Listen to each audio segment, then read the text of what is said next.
Започнува аплицирањето за субвенции за клима уреди во општина Карбинци.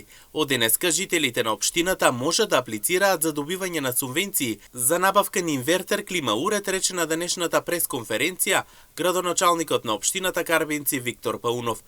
Тој истакна дека јавниот повик ќе трае 4 месеци, а субвенциите се 30% од вредноста на клима уредот. Започнувајќи од денес, сакам да информирам јавноста дека е отворен јавниот повик за субвенционирање на клима уреди, за набавка на инвертер клима уреди од општина Карбинци.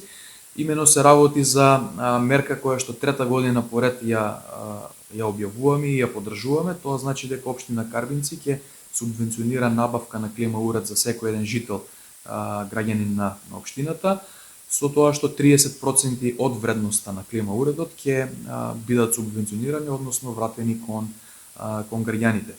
Навистина една прекрасна убава мерка, затоа што трета година поред веќе имаме субвенциониране некаде над 130 домаќинства од општина Карбинци. Навистина е доста популарна и можем да кажам со задоволство дека вроди со плод оваа идеја.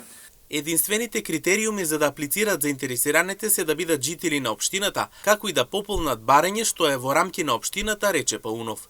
Она што е важно за граѓаните да знаат е дека започнувајќи од денес па се до крајот на месец август или некаде вкупно 4 месеци ќе трае овој повик. Единствени услови се да се набави овој клима уред, оние барателите да се жители со место на живење и со адреса на живење од општина Карбинци и да пополнат еден образец, тоест едно барање од службите овдека во општината, и по завршување на повикот ќе бидат разгледани и нормално веднаш ќе бидат исплатени. Буџетот на општина Карбинци за оваа мерка изнесува 700.000 денари, со тоа што очекуваме и оваа година во целост да биде реализиран. Инаку по завршување на рокот за аплицирање, од страна на комисија апликациите ќе бидат одобрени и исплатени на граѓаните.